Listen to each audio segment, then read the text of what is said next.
আজকে এই ভিডিওতে আমরা আলোচনা করব আইসিডিএস কর্মী ও সহায়িকার পরীক্ষার অঙ্কের টাইপ সম্পর্কে।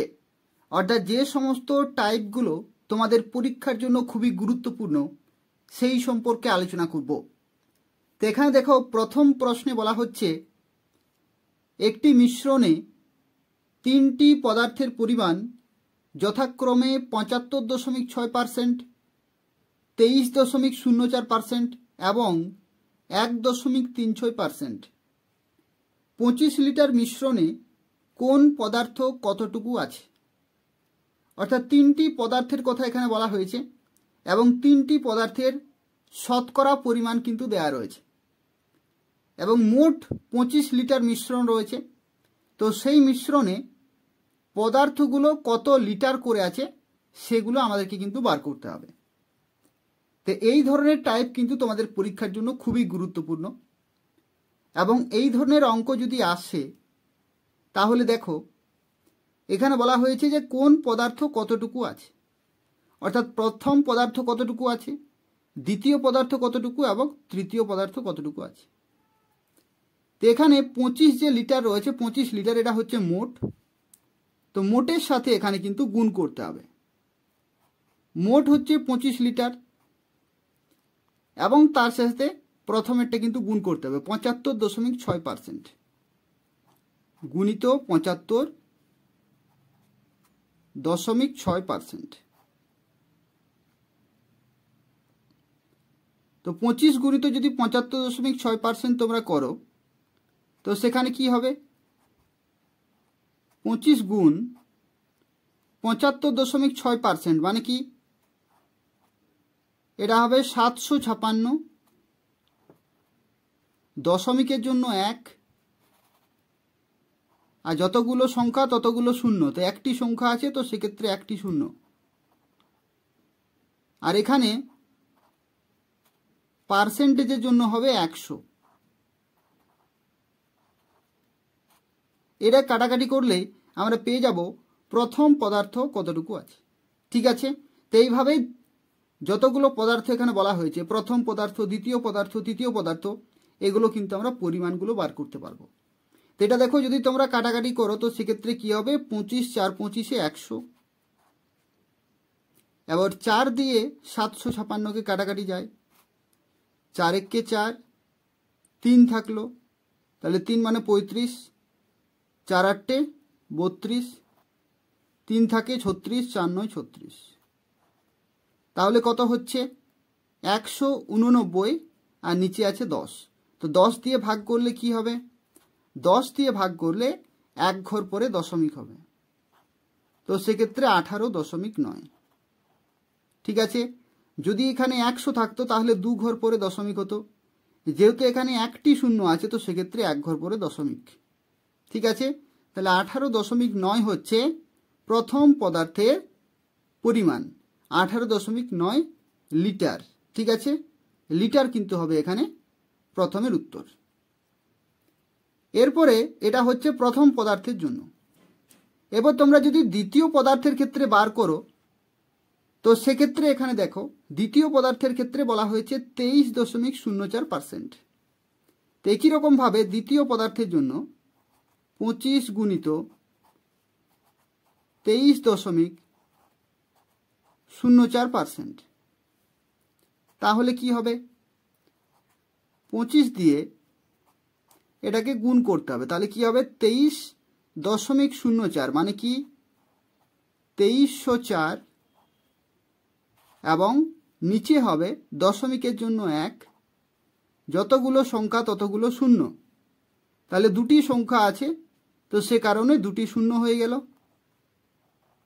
এবং পার্সেন্টেজের জন্য নিচে ১০০ হবে। ঠিক আছে, তো এটাকে তোমাদেরকে কাটাকাটি করতে হবে। ২৫ দিয়ে ৪ ২৫-এ ১০০, এবার ৪ দিয়ে উপরেরটিকে কাটাকাটি করতে হবে। ৪ দিয়ে কাটাকাটি যাবে, ২৩ আছে, তো ৪ ৫-এ ২০, ৪ ৫-এ ২০, ৩ থাকে তাহলে ৩০, ৪ ৭-এ ২৮, ২ থাকে ২৪, ৪ ৬ ২৪।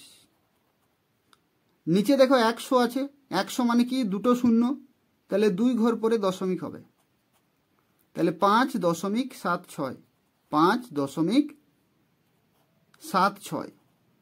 ঠিক আছে, এটা হচ্ছে দ্বিতীয় পদার্থের পরিমাণ, অর্থাৎ এত লিটার। তাহলে এটা হচ্ছে প্রথম উত্তর, এটা হচ্ছে দ্বিতীয় উত্তর। এরপর দেখো পরবর্তী বলা হয়েছে 1.36%, 1.36%। তো সেক্ষেত্রে একই রকমভাবে এখানেও করতে হবে যে 25 গুণিত 1.36%। তো সেক্ষেত্রে 25 গুণিত 136 বাই দশমিকের জন্য 1, যতগুলো সংখ্যা ততগুলো শূন্য, এবং পার্সেন্টেজের জন্য 100। কাটাকাটি করবে, 25 4 25 100, 4 দিয়ে 136কে কাটাকাটি করলে কি হবে, 4 3 12, 1 4 4 16। ঠিক আছে, এবং এখানে কি হচ্ছে, 100 দিয়ে ভাগ হচ্ছে। তো সেক্ষেত্রে 2 ঘর পরে দশমিক, তো 2 ঘর পরে দশমিক মানে কি 0.34, আগের দিকে একটি শূন্য আমরা দিতেই পারি, তাহলে 0.34। এটা হচ্ছে 3 নম্বর পদার্থের পরিমাণ, এত লিটার। এরপর তোমরা অপশনগুলো দেখেই বুঝতে পারছো যে 18.9, 5.76 এবং 0.34। তো সেক্ষেত্রে অপশন বি হচ্ছে এখানে কারেক্ট আনসার। ঠিক আছে, এই টাইপটি তোমাদের পরীক্ষার জন্য খুবই গুরুত্বপূর্ণ রয়েছে, এভাবেই তোমাদেরকে কিন্তু খুব তাড়াতাড়ি অঙ্কটি করতে হবে। পরবর্তী আরও একটি গুরুত্বপূর্ণ অঙ্কের টাইপ সম্পর্কে আলোচনা করব, এবং এটিও তোমাদের পরীক্ষার জন্য খুবই গুরুত্বপূর্ণ রয়েছে। এবং দেখো এই প্রশ্নে বলা হচ্ছে তেলের মূল্য 20% বেড়ে গেছে, তেলের মাসিক খরচ অপরিবর্তিত রাখতে তেলের মাসিক ব্যবহারের পরিমাণ শতকরা কত কম করতে হবে। অর্থাৎ তেলের মূল্য কিন্তু 20% বেড়ে গেছে, এবং যেখানে বলা হচ্ছে যে তেলের মাসিক খরচ অপরিবর্তিত রাখতে, অর্থাৎ খরচ যা হতো আগে বর্তমানে তাই হবে, কিন্তু ব্যবহারের দিক থেকে কমিয়ে দেওয়া হবে। তো সেই ক্ষেত্রে শতকরা কত কমাতে হবে সেটা এখানে বলা হয়েছে। তো এই ধরনের অঙ্ক যদি আসে তো সেক্ষেত্রে দেখো প্রথমেই তোমরা ধরে নেবে যে 100 টাকায় 100 লিটার তেল পাওয়া যেত, 100 টাকায় 100 লিটার তেল পাওয়া যেত, কিন্তু 20% দাম কিন্তু বেড়ে গেছে। তাহলে যেহেতু এটা দাম, তো সেক্ষেত্রে 20% এখানে বেড়ে গেল। তাহলে 20% বাড়া মানে কি 100 টাকায় 20 টাকা বাড়া। তাহলে আমরা যেহেতু 100 টাকা ধরে নিয়েছিলাম, তো সেক্ষেত্রে 20 টাকা বেড়ে গেল মানে কি 120 টাকা হয়ে গেল। তাহলে 120 টাকায় বর্তমানে 100 লিটার তেল পাওয়া যাচ্ছে, যেটা আগে পাওয়া যেত 100 টাকায় 100 লিটার, কিন্তু এখন পাওয়া যাচ্ছে 120 টাকায় 100 লিটার। তাহলে 120 টাকা যদি 100 লিটার পাওয়া যায়, তাহলে 1 টাকায় কত পাওয়া যাবে, 1 টাকায় মানে কম হচ্ছে, কম মানে কি ভাগ, তাহলে 100 বাই 120। ঠিক আছে, আর 1 টাকা যদি এত পাওয়া যায়, তাহলে 100 টাকায় কত পাওয়া যাবে, 100 টাকায় কত পাওয়া যাবে, 100 টাকার ক্ষেত্রে কি হবে, 100 টাকার ক্ষেত্রে 100 দিয়ে গুণ হবে। তাহলে 100 দিয়ে গুণ মানে কি, 100 দিয়ে গুণ মানে হচ্ছে এখানে কাটাকাটি করতে হবে, 0 0 কেটে গেল, এবং এখানে 2 দিয়ে কাটবো 6, এটা হচ্ছে 5, আবার এখানে 2 দিয়ে, এটা হচ্ছে 50। তাহলে 5 5 25, 250-এর 3, 250-এর 3 হচ্ছে এখানে 100 টাকায় এত লিটার তেল পাওয়া যায়। ঠিক আছে, 100 টাকায় এত লিটার তেল পাওয়া যায়। তো এখানে প্রশ্নে দেখো বলা ছিল যে মাসিক খরচ অপরিবর্তিত রাখতে, মাসিক খরচ অপরিবর্তিত রাখতে মানে কি, আগে যত টাকায় তেল কেনা হতো ঠিক তত টাকায় কিন্তু বর্তমানেও কেনা হবে। তা আগে কেনা হতো কত টাকায়? 100 টাকায়। এখনও দেখতে পাচ্ছি 100 টাকায় আমরা বার করলাম যে 100 টাকায় কত পরিমাণ তেল পাওয়া যাবে, 250-এর 3 লিটার। ঠিক আছে, এখানে একক দেয়া নেই, আমি লিটার ধরে নিলাম। তো সেক্ষেত্রে এত পাওয়া যাচ্ছে এবং আগে পাওয়া যেত 100 লিটার। তাহলে কত কম ব্যবহারে শতকরা কত কম হবে? 100 থেকে এটা মাইনাস করতে হবে। 100 থেকে 250/3 মাইনাস করলে আমরা পেয়ে যাব যে শতকরা কত কম করতে হচ্ছে ব্যবহার। এটাই তো ব্যবহার, এটাই তো পরিমাণ, তেলের পরিমাণ এটাই। 100 লিটার আগে পাওয়া যেত 100 টাকায়, বর্তমানে 100 টাকায় পাওয়া যাচ্ছে এত লিটার। তাহলে এটা নিশ্চয়ই কম হবে 100-র তুলনায়। এটা বিয়োগ করব, তাহলে আমরা শতকরা পার্সেন্টেজটা পেয়ে যাব। তো দেখো 100 থেকে আমরা বিয়োগ করছি 250-এর 3, তাহলে কত হচ্ছে? 3 হচ্ছে লসাগু, 3 100 300 এবং ডান দিকে হচ্ছে 250। 300 থেকে 250 গেলে কত থাকে? 50, আর নিচে থাকে 3। তাহলে এটা হচ্ছে উত্তর, 50-এর 3। কিন্তু অপশানে দেখতে পাচ্ছ 50-এর 3 কিন্তু নেই, 50-এর 3 নেই। তার মানে কি এখানে কিন্তু পূর্ণ আকারে দেওয়া আছে। তো সেক্ষেত্রে এখানে লিখতে হবে যে 50-কে যদি আমরা 3 দিয়ে ভাগ করি তাহলে কত হবে? 3 16 48, 49 50, আর নিচে হচ্ছে 3। তাহলে 16.23% হবে এখানে কারেক্ট আনসার, 16.23%। বুঝতে পারলে? এই অঙ্কটা কিন্তু তোমাদের পরীক্ষার জন্য খুবই গুরুত্বপূর্ণ রয়েছে। যারা বুঝতে পারোনি তাদের ক্ষেত্রে আরেকবার শর্টকাট বলে দিচ্ছি। দেখো, এখানে শুরুতেই বলা ছিল যে 20% দাম কিন্তু বেড়ে গেছে। আমরা ধরে নিলাম 100 টাকায় 100 লিটার তেল পাওয়া যেত, 20% বেড়ে গেল মানে 120 টাকা হয়ে গেল। 120 টাকাতে বর্তমানে 100 লিটার তেল পাওয়া যাচ্ছে। কিন্তু আমরা কি চাইছি? আমরা চাইছি যে 120 টাকায় তেল কিনবো না, আমরা কিনবো 100 টাকাতেই। যতটুকু তেল হবে 100 টাকাতেই কিনবো। তো সেক্ষেত্রে আমরা 100 টাকাতে কত পাচ্ছি সেটা বের করে নিলাম। এবং আগে আমরা পেতাম 100 লিটার, এখন আমরা পাচ্ছি 250/3 লিটার। তো সেক্ষেত্রে এটা কম হবে, এটা কম পাচ্ছি, তার কারণ কি? আমরা কম দামে কিনছি। তো সেক্ষেত্রে কত কম হচ্ছে? 16.23। আর এটা হচ্ছে পার্সেন্টেজে। কেন পার্সেন্টেজে বেরোলো? কারণ আমরা শুরুতেই 100 ধরে নিয়েছিলাম, তো সেই কারণে পার্সেন্টেজে কিন্তু সরাসরি বেরিয়ে গেল। এরপর দেখো, পরবর্তী প্রশ্নে বলা হচ্ছে এক শিক্ষকের বেতন প্রথমে 20% বৃদ্ধি পেয়ে পরে 20% হ্রাস পেল, তার বেতন শতকরা কত পরিবর্তন হলো? বেতনের পরিবর্তনের শতকরা হার এখানে বার করতে বলা হয়েছে। প্রথমে 20% বৃদ্ধি পাচ্ছে, আবার তারপরে 20% হ্রাস পাচ্ছে। তো সেক্ষেত্রে এখানে কিভাবে এই অঙ্কটি করতে হবে? তো সেক্ষেত্রে বলে রাখি, এই ধরনের অঙ্ক যদি আসে তাহলে প্রথমে তোমাকে ধরে নিতে হবে শিক্ষকটির বেতন হচ্ছে 100 টাকা। কারণ শতকরা অঙ্ক রয়েছে, 100 দিয়ে তোমাদেরকে ধরলে সরাসরি উত্তর বেরোবে। শিক্ষকের বেতন হচ্ছে 100 টাকা, প্রথমে 20% বেড়ে গেল। তার মানে কি 20% যদি বেড়ে যায় 100-র মধ্যে, তাহলে হয়ে যাবে বেতন 120 টাকা। 120 টাকা হয়ে যাবে। আবার বলছে 20% হ্রাস পেল, তাহলে বর্তমান টাকা কত? বর্তমানে বেতন হচ্ছে 120 টাকা। এখান থেকে আবার এটা হচ্ছে প্লাসে, মানে বেড়ে যাচ্ছে, আর এখানে হচ্ছে মাইনাসে, 20% হ্রাস পাচ্ছে। তো সেক্ষেত্রে 120-র 20% যদি হ্রাস পায় তাহলে কত হবে? 120-র 20% হ্রাস মানে কি? 80%। 20% হ্রাস মানে কি? 80%। তাহলে 80% মানে হচ্ছে 80/100 দিয়ে কাটাকাটি। তাহলে 80/100 দিয়ে মানে দুটো শূন্য চলে গেল। তাহলে 8 বারোই কত? 8 বারোই 96, 96 টাকা। তাহলে কি হলো? প্রথমে ছিল 100 টাকা বেতন, 20% বেড়ে গেল, তারপরে হলো 120 টাকা।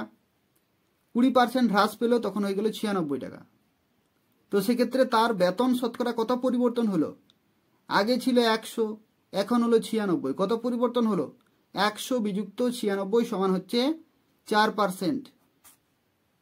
100 বিযুক্ত 96 মানে হচ্ছে 4%। ঠিক আছে, আগে ছিল 100 টাকা, এখন হলো 96 টাকা, তাহলে কত হলো? 4 হচ্ছে। তো যেহেতু 100 থেকে আমরা তুলনা করছি সেই জন্য এটা 4% হচ্ছে এখানে কারেক্ট আনসার।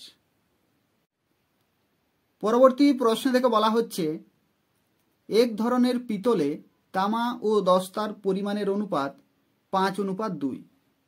তাহলে কি বলা হচ্ছে যে এক ধরনের পিতল আছে, সেই পিতলে তামার অনুপাত হচ্ছে 5 আর দস্তা হচ্ছে 2 অনুপাতে। এই ধরনের 28 কিগ্রা পিতলে 4 কিগ্রা তামা মেশালে তামা ও দস্তার অনুপাত কি হবে, অর্থাৎ নতুন অনুপাত কি হবে? ঠিক আছে, 28 কিগ্রা রয়েছে টোটাল পিতল এবং সেখান থেকে আবার 4 কিগ্রা তামা কিন্তু মেশানো হচ্ছে, তাহলে তামা ও দস্তার নতুন অনুপাত কি হবে? এই ধরনের অঙ্ক কিন্তু আসে, এবং এই ধরনের অঙ্ক যদি আসে তাহলে দেখো কি এখানে কি বলা হয়েছে যে 5:2 রয়েছে তামা ও দস্তা। তামা ও দস্তা কত অনুপাতে রয়েছে? 5:2। আমাদের মোট তামার পিতলের পরিমাণ কত? 28 কেজি।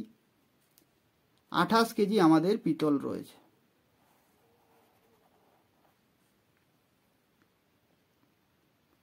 তো এখানে এটা হচ্ছে তামা, এটা হচ্ছে দস্তা, তাহলে তামার পরিমাণ কত হবে?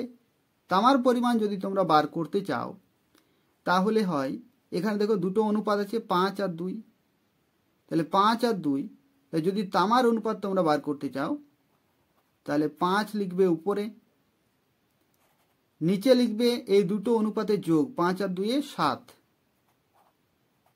আর এই 28 যে মোট আছে 28 দিয়ে গুণ করবে। এটা হচ্ছে কি? এটা হচ্ছে তামার পরিমাণ বেরোবে, তামার পরিমাণ। তাহলে 4 সাথে 28, 4 5 20, 4 5 20, তার মানে কি এই মিশ্রণের মধ্যে তামার পরিমাণ রয়েছে 20 কেজি বা 20 কিগ্রা। আর যদি দস্তা আমরা বার করতে চাই তো একই রকম ভাবে 2 এর 7, 2 এর 7, 28 দিয়ে গুণ, 4 7 28, 4 2 8, তো সেক্ষেত্রে হলো 20 যুক্ত 8 সমান 28। ঠিকই আছে অঙ্ক। এরপরে কি বলা হয়েছে যে 4 কিগ্রা তামা মেশানো হলো, মানে আমরা তামার পরিমাণ পেয়ে গেছি 20 আর দস্তার পরিমাণ পেয়ে গেছি 8। তো এখানে বলা হয়েছে যে 4 কিগ্রা তামা মেশানো হলো, তো 20-র সাথে আবার 4 কিগ্রা এখানে কিন্তু তামা মেশাতে হবে। ঠিক আছে, 4 কিগ্রা আমরা মিশিয়ে নিলাম, তাহলে কত হলো? 24 হয়ে গেল। আর আমাদের দস্তা কত আছে? দস্তা আছে 8। তাহলে এই দুটোর অনুপাত বলেছে। এরপর এখানে দেখো তামা ও দস্তার অনুপাত কি হবে। তো 24 আর 8-এর যদি তোমরা অনুপাত করতে চাও, 24 আর 8-এর, তাহলে কত হবে? কাটাকাটি করলে কত হবে? 3 8 24, তাহলে এখানে হবে 3 আর 8 1 8, তাহলে 3:1 হচ্ছে এখানে কারেক্ট আনসার। 3:1। আশা করি বুঝতে পেরেছ। এই ধরনের অঙ্ক কিন্তু আসে, এগুলো বারবার তোমাদেরকে প্র্যাকটিস করতে হবে। এখানে আরেকবার বলে দিচ্ছি, দেখো কিভাবে করলাম। এক ধরনের পিতল ছিল, সেই পিতলে তামা ও দস্তার পরিমাণ বলা হয়েছে 5:2। 5:2 ছিল কি? তামা ও দস্তার অনুপাত। এরপর বলা হয়েছে যে মোট পিতল হচ্ছে 28 কেজি। তাহলে 28 কেজির মধ্যে তামা কত? তা 28 কেজির মধ্যে যদি আমরা তামা বার করতে চাই তো সেক্ষেত্রে প্রথমে 5 হচ্ছে তামা, তাহলে 5 লিখবো উপরে। মোট অনুপাত কত? 7, 5 আর 2 7, আর মোট পিতলের পরিমাণ হচ্ছে 28। 28 দিয়ে কাটাকাটি করলেই 20 পেয়ে গেলাম। একই রকমভাবে এখানে 8 পেয়ে গেলাম। তাহলে তামা ও দস্তার পরিমাণ আমরা পেয়ে গেলাম। এখানে বলা হয়েছে যে 4 কিগ্রা তামা মেশানো হলো। 4 কিগ্রা তামা যদি আমরা মিশিয়ে দিই তো সেক্ষেত্রে 20 আর 4 যোগ করলে 24 হয়ে গেল নতুন তামার পরিমাণ, আর 10টা আছে 8, তো সেক্ষেত্রে এই দুটোর অনুপাত কত হবে? 3:1 হচ্ছে।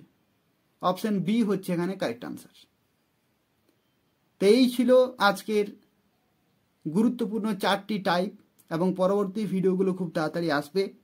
নিয়মিত চ্যানেলটি ফলো করতে থাকো। যারা যারা ভিডিওটি দেখলে অবশ্যই লাইক করে দেবে, তার পাশাপাশি চ্যানেলটি সাবস্ক্রাইব করে রাখো আইসিডিএস সংক্রান্ত গুরুত্বপূর্ণ প্রশ্নোত্তর, সাজেশন, কোশ্চেন পেপার এবং নিয়োগ সংক্রান্ত প্রত্যেকটি আপডেট পাওয়ার জন্য। ধন্যবাদ।